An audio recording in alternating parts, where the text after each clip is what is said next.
When you begin, it's always hard to start.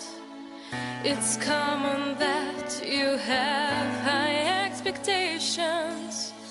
At first you lose when learning trading art. But don't give up, just try to have some patience. Of course you think that game will be so easy. Such business is as cruel as the rest. Don't let your wins just make your head be dizzy. If stay and trade, result will be the best. I know that every scene. Good evening friends. நம்ம இந்த வாரத்துக்கு உண்டான market overview பார்க்க போகலாம். So market overview technical preview பார்க்க போகிறதுக்கு முன்னாடி fundamental overview first பார்த்துடலாம். ஃபண்டமெண்டல் கடந்த வாரத்தை பொறுத்த வரைக்கும் ஒரு மேஜரான டேட்டாஸ் எதுவுமே இல்லை. ஸோ அந்த ஒரு பிரிக்ஸெட்டோட இந்த டெட்லைனை மட்டும் வந்து இன்க்ரீஸ் பண்ணியிருக்காங்க அக்டோபர் வரையிலும். ஸோ அகெயின் வந்து பார்த்திங்கன்னா பவுண்டை பொறுத்தவரையிலும் அக்டோபர் வரையிலுமே இந்த ஒரு இஷ்யூஸ் வந்து பார்த்தீங்கன்னா இன்னும் கண்டினியூ ஆகிட்டே தான் இருக்கும் பிரிக்ஸெட் இஷ்யூஸ். ஸோ கடந்த வாரத்தை பொறுத்த வரைக்கும் ஒரு ரொம்ப மேஜராக ட்ரெண்ட் சேஞ்சிங் டேட்டா அப்படிங்கிற மாதிரி எதுவும் இல்லை. இந்த வாரம் அப்படின்னு பார்க்கும்பொழுது கொஞ்சம் இந்த வாரம் வந்து பார்த்தீங்கன்னா ஃபண்டமெண்டல் டேட்டாஸ் கொஞ்சம் அதிகமாகவே இருக்குது. ஸோ நீங்கள் வந்து ஃபண்டமெண்டல் பொறுத்தவரையில் அந்த டைமில் கொஞ்சம் ஃபண்டமெண்டல் டேட்டாவுக்கும் ப்ரிஃபரன்ஸ் கொடுத்து நீங்கள் ட்ரேட் பண்ணணும். ஏன்னா நிறைய டேட்டாஸ் இருக்குது, ஹாட் நியூஸே வந்து பார்த்தீங்கன்னா நிறைய இருக்குங்களா. மற்றபடி ட்ரெண்டை சேஞ்ச் பண்ணிட்டு கொண்டு போகிற அளவுக்கு வந்து பார்த்திங்கன்னா எந்த டேட்டாவும் இல்லை. பட் அந்த இன்ஸ்டன்ட் டைமில் உங்களுக்கு ஒரு 50+ பிப்ஸும் வந்து உங்களுக்கு மூவ் பண்ணுறதுக்கான டேட்டாஸ் நிறைய இருக்குது இந்த வாரத்தை பொறுத்த வரைக்கும். ஓகே ஃப்ரெண்ட்ஸ், நம்ம இப்போ டெக்னிக்கல் ப்ரிவ்யூ பார்க்க போகலாம். நம்ம டெக்னிக்கல் ப்ரிவ்யூ ஃபஸ்ட்டு நமக்கு பார்க்க போகிறது EURUSD. ஸோ EURUSD நான் முன்னாடி சொல்லிட்டு இருந்திருப்பேன், இங்கே தாராளமாக பை பண்ணுங்கன்னு சொல்லியிருப்போம். ஸ்டாப் லாஸ் இந்த ரீசன் லோ வந்து உங்களோட ஸ்டாப் லாஸாக மெயின்டைன் பண்ண சொல்லியிருப்போம். நீங்கள் இங்கே பை பண்ணிவிட்டு உங்களுக்கு நான் அதே போல் அந்த ஒரு அப் ட்ரெண்டோடைய ஒரு கன்ஃபர்மேஷன் சொல்லியிருப்போம். ஸோ இந்த ஒரு டவுன் ட்ரெண்டோடைய ரெசிஸ்டன்ஸ் லெவல் பிரேக் ஆகணும் அப்படின்னு சொல்லியிருந்தோம். ஸோ இப்போ மார்க்கெட் ஒரு எண்ட் ஆஃப் த வீக்கை பொறுத்தவரையிலும் சரியாக அந்த ஒரு ரெசிஸ்டன்ஸ் லெவலில் தான் பிரேக் ஆகிருக்கு. சரி, இப்போ நம்ம என்ன பண்ணலாம் அப்படின்னு பார்க்கும்பொழுது டவுன் ட்ரெண்டோடைய ரெசிஸ்டன்ஸில் இருக்குது. ஒன்ஸ் இந்த டவுன் ட்ரெண்டோடைய ரெசிஸ்டன்ஸ் உங்களை மார்க்கெட்டில் பிரேக் அவுட் ஆனது அப்படின்னிங்கன்னா தாராளமாக நீங்கள் பையில் ஒரு லாங் லெவலில் வந்து பார்த்திங்கன்னா வெயிட் பண்ண முடியும். ஸோ அடுத்து EURUSD பொறுத்தவரையிலும் ஒரு மீடியம் டைமுக்கு நீங்கள் வந்து பை பண்ண முடியும். ஸோ ஆல்ரெடி நீங்கள் பை பண்ணியிருந்தவங்களும் தாராளமாக ஹோல்டு பண்ணுங்கள்.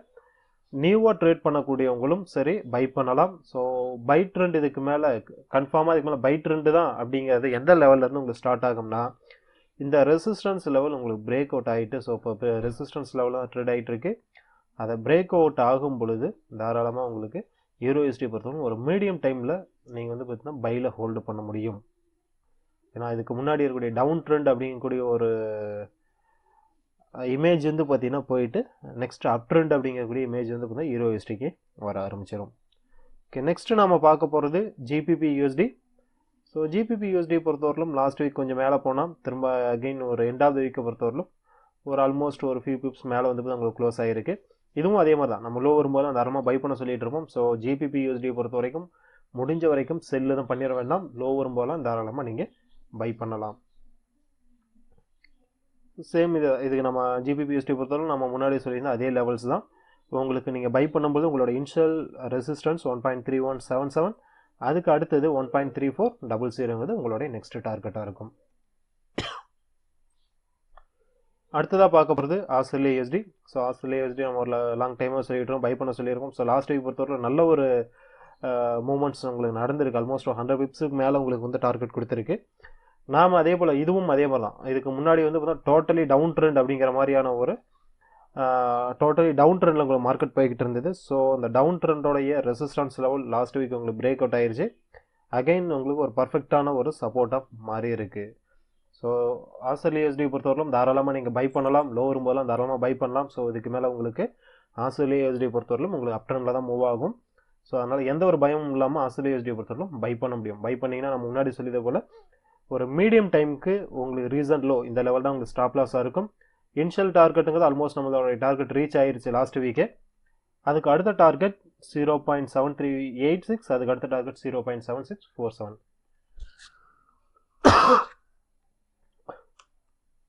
ஸோ AUDUSD பொறுத்தவரைக்கும் செல் பண்ண வேண்டாம். லோ வரும்போதெல்லாம் தாராளமாக பை பண்ணுங்கள். நம்ம அடுத்ததாக பார்க்க போகிறது New Zealand USD. So New Zealand USD நம்ம லாஸ்ட் வீக் சொல்லியிருப்போம், இந்த ரேஞ்சஸ் வரும்பொழுது செல் பண்ணுங்க, அதுக்கு முன்னாடி வரல எதுவும் பண்ண வேண்டாம்னு சொல்லிடணும். சேம் அதே மாதிரி ஸ்டேட்டஸ் தான். இந்த ரேஞ்ச் வரும்பொழுது உங்களுக்கு செல் பண்ணலாம். 0.6832 வரும்போது செல் பண்ணலாம். ஸோ கரண்ட் லெவலில் இருந்து முடிஞ்ச வரைக்கும் நீங்கள் எதுவும் பண்ண வேண்டாம். அல்லது நீங்கள் இருக்கக்கூடிய கரண்ட் லெவலில் பை பண்ணிவிட்டு ரீசன் லோ வந்து ஸ்டாப் லாஸாக மெயின்டைன் பண்ணிக்கிங்க 0.6708. ஸோ இந்த ரேஞ்சஸ் வரும்போது அகைன் நீங்கள் வந்து செல் பண்ணுறதுக்கான வாய்ப்புகள் நிறைய இருக்குது. ஸோ நியூசிலாந்து USD பொறுத்தவரைக்கும் ஒரு பர்ஃபெக்டாக அப் ட்ரெண்ட் டவுன் ட்ரெண்ட் அப்படிங்கிற மாதிரி இப்போ கரண்டில் இல்லை.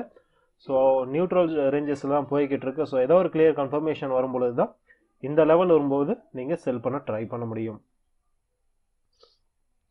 நெக்ஸ்ட்டு நம்ம பார்க்க போகிறது USDJPY. ஸோ USDJPY நம்ம லாஸ்ட் வீக்கே சொல்லியிருந்தோம், செல் பண்ண சொல்லியிருந்தோம். பட் ஆனால் மார்க்கெட் உங்களுக்கு வந்து USDJPY பொறுத்த வரைக்கும் டோட்டலாக உங்களுக்கு வந்து அப்சைடில் வந்து மூவ் ஆகிக்கிட்டு இருக்கு. ஒரு வீக்கோடைய ஸ்டார்டிங் டைமில் உங்களுக்கு நல்ல ஒரு டார்கெட் உங்களுக்கு டவுன் சைட்லையும், எண்ட் ஆஃப் த ஒரு 2 டேஸ்லேயே உங்களுக்கு என்ன பண்ணால் அது டோட்டலி ரெக்கவர் ஆகிருக்கு. ஒரு வீக்லியில் பார்க்கும்போது நீங்கள் ஆல்மோஸ்ட் ஒரு நியூட்ரல் ரேஞ்சஸில் ஒரு ஃபியூ பிப்ஸ் அப்பில் வந்து பார்த்தா உங்களுக்கு க்ளோஸ் ஆகிருக்கு. நாம் சொல்லிவிட்டு ஸ்டாப் லாஸ் ரேஞ்சஸ் நியர்பை வந்துட்டு மார்க்கெட்டில் ஆல்ரெடி செல் பண்ணியிருக்கவங்க தாராளமாக அதை அப்படியே ஹோல்டு பண்ணுங்கள். சேம் அதே ஸ்டாப் லாஸ் லெவலோட ஹோல்டு பண்ணுங்கள். கரண்டில் USDJPY பொறுத்த வரைக்கும் அப் ட்ரெண்ட் டவுன் ட்ரெண்ட் அப்படிங்கிறத விட ஸோ ஒரு கிளியரான ஒரு இமேஜ் இல்லாமல் இருந்துகிட்டு இருக்கு. நம்ம சொல்லியிருந்த போல் முன்னாடி இது போல் ஸ்டில் நாம் எக்ஸ்பெக்ட் பண்ணுறது டவுன் ட்ரெண்டு. ஸோ அதனால் நீங்கள் வந்து பார்த்தீங்கன்னா அந்த ஒரு ரெசிஸ்டன்ஸ் லெவல் 112.18 கூடிய அது ஒரு ஸ்டாப் லாஸ் சொல்லியிருப்போம். ஸோ அதே ஸ்டாப் லாஸை மெயின்டைன் பண்ணிக்கிட்டு செல்லுலேயே ஹோல்டு பண்ணுங்கள். ஒருவேளை அது வந்து பார்த்தீங்கன்னா உங்களுக்கு ஹிட் ஆகிற பட்சத்தில், ஸ்டாப் லாஸ் ஹிட் ஆகிற பட்சத்தில் அகைன் உங்களுக்கு அப் ட்ரெண்டில் கண்டினியூ ஆகிறதான பாசிபிள் இருக்குது. ஸோ கண்டிப்பாக அந்த ஸ்டாப் லாஸை நீங்கள் எதுவும் சேஞ்ச் பண்ணக்கூடாது. சேம் ஸ்டாப் லாஸோடு நீங்கள் மெயின்டைன் பண்ணுங்கள். நெக்ஸ்ட்டு நம்ம பார்க்க போகிறது USDCAD. ஸோ USDCAD நம்ம ஆல்ரெடி சொல்லியிருப்போம், இந்த ஒரு லெவலில் வந்து பார்த்தீங்கன்னா 1.3483 ஸ்டாப் லாஸை மெயின்டைன் பண்ணிவிட்டு செல் பண்ண சொல்லியிருப்போம். லாஸ்ட் வீக்கும் ஒரு நல்ல ஒரு மூமெண்ட்ஸ் உங்களுக்கு நடந்திருக்கு, ஒரு டவுன் சைடில் உங்களுக்கு மூமெண்ட் நடந்திருக்கு. சேம் அதே லெவலில் ஹோல்டு பண்ணுங்கள். ஹை வரும்போதெல்லாம் USDCAD பொறுத்தவரைக்கும் செல் பண்ணுங்கள் தாராளமாக. 1.3483 உங்களுடைய ஸ்டாப் லாஸாக இருக்கும். உங்களோட initial target 1.3133, next target 1.3000, next target 1.2839. நம்ம அடுத்ததாக பார்க்க போகிறது crude oil. So crude oil அதே மாதிரி தான் நம்ம சொல்லியிருக்கோம். ஆல்மோஸ்ட் நம்மளுடைய நியர்பை டார்கெட் லெவல் வந்துருச்சு. லாஸ்ட் வீக் 66.70 நம்ம சொல்லியிருக்கோம். ஆல்மோஸ்ட் ஹைன்னு பார்க்கும்பொழுது மார்க்கெட்டில்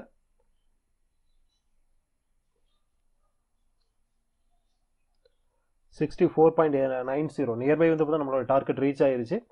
இருந்தாலும் குரூட் ஆயில் பொறுத்தவரை என்ன பண்ணலாம்னா, இப்போதைக்கு கரண்டில் எதுவும் நீங்கள் பண்ண வேண்டாம். லோ வரும்போது நீங்கள் பை பண்ண ட்ரை பண்ணுங்கள்.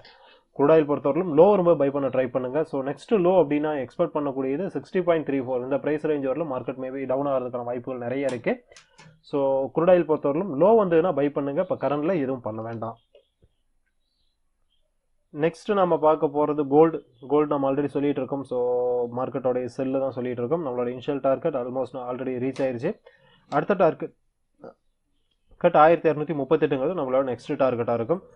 ஸோ கோல்டை பொறுத்தவரைக்கும் தாராளமாக நீங்கள் செல்லை ஹோல்டு பண்ணலாம். உங்களுடைய இப்போதைக்கு கரண்டில் உங்களுடைய ஸ்டாப் லாஸ் 1325, உங்களோட இனிஷியல் டார்கெட் 1238.